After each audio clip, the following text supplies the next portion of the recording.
Қайырлы күн достар, менің каналыма қош келдіңіздер. Бүгін сіздермен биік болып шығатын бисквиттің рецептімен ешқандай құпиясыз бөлісетін боламын.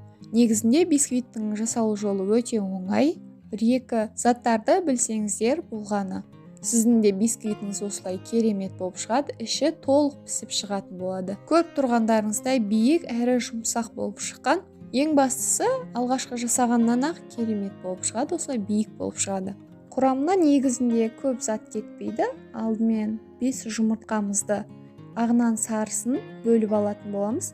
Ал егер сіздерде кухонный комбайн болатын болса, жай ғана жұмыртқаны бөлмей-ақ миксерлей беруге болады. Менде қол миксері болғандықтан 2-ге бөліп ажыратып алдым. Сонымен ақуызымызға тұз саламыз.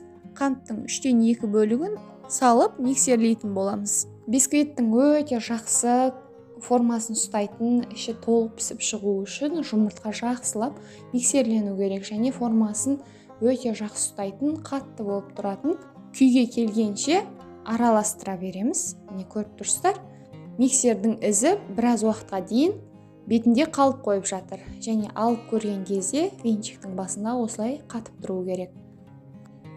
Осылай тексеріп көреміз жұмыртқаның ақуызын. Сонымен дайын, енді сарыуызын миксерлейтін боламыз. Венчикті жуудың қажеті жоқ, жай ғана ақуызымызды араластырған сол венчикті қолдана береміз. Мұнда біздің қантымыз ерігенше жақсылап миксерлейміз. Сол уақытқа дейін сарыуызымызда өте жақсы ісініп және әппақ болып шығады. Сонымен енді осы сарыуызымызды ақуызбен бірге араластырамыз. 1-2 рет бөліп салып және толықтай араластырып шығамыз. Мұнда ешқандай түйіршік қалмастан толықтай бірігуі керек, және өте мұқият абайлап араластырып шығамыз. Сағаттың тілімен осылай араластыра беретін болсаңыздар өте оңай, және жұмыртқамыз басылып қалмайтын болады. Бисквит жасауда ең басты осы қағидаларға мән берсеңіз, бисквитіңіз жақсы шығатын болады. Одан бөлек пешіміздің температурасы және ұнымыздың мөлшеріне қарай да көп нәрсе рөл ойнайды. Осылай толықтай барлығын араластырып алған соң, ұн салып қамыр жасайтын боламыз. Қажетті заттардың мөлшері төменде описанияда жазулы тұрады. Одан бөлек сіздерді қызықтырған сұрақтарыңыз болса, төменде комментарийға жаза кетіңіздер. Мен міндетті түрде оқып жауап беретін боламын. Және де бұл қамырға біз ешқандай разрыхлитель қоспаймыз.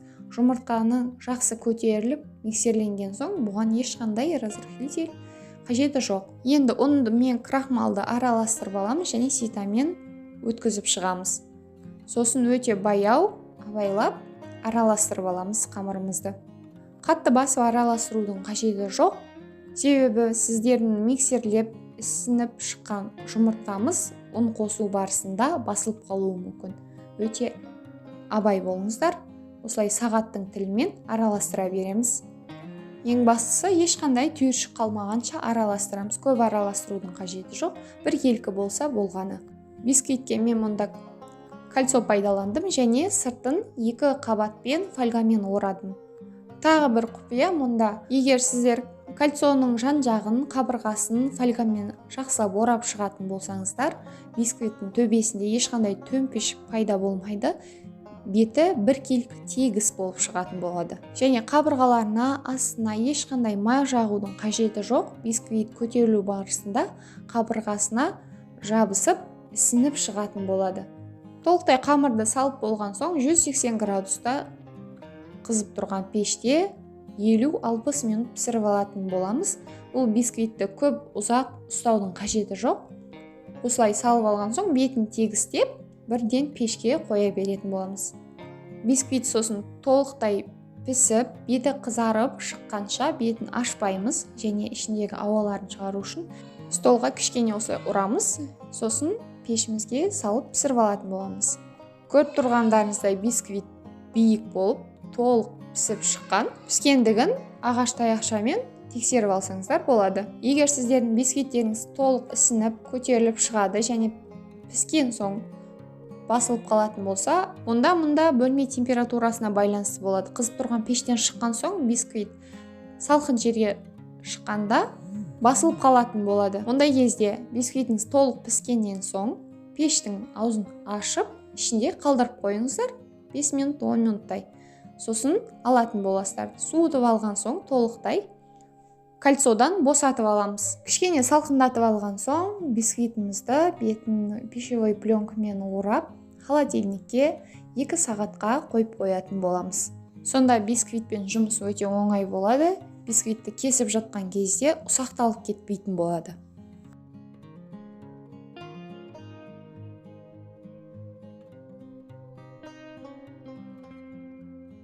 Міне 2 сағат өтті. Бисквитімізді енді бетін ашып, бөліктерге бөліп алатын боламыз. Міне бисквитіміз өте биік болып шыққан. Бұл бисквитті кез келген креммен қолдансаңыздар өте керемет шығады. Торттарыңыздың барлығы өте жұмсақ, толықтай піскен. Сіздер де жасап көріңіздер. Алғашқы жасағаннан ақ дәл осындай болып шығады. Ең бастысы, құрамында қосылатын заттардың барлығының мөлшері дәл осы төменде жазылған бойынша жасасаңыздар, осылай шығады сіздерде де. Енді бұл бисквитті мен 4 бөлікке бөлемін. Алдымен ортасынан бөліп алатын. Сосын тағы 2 бөлікке бөлетін боламын. Міне ортасын көрсеңіздер, толықтай пісіп шыққан. Және мен мұнда қолдың жұмыртқасын қолданғандықтан сап-сары болып, керемет болып шықты.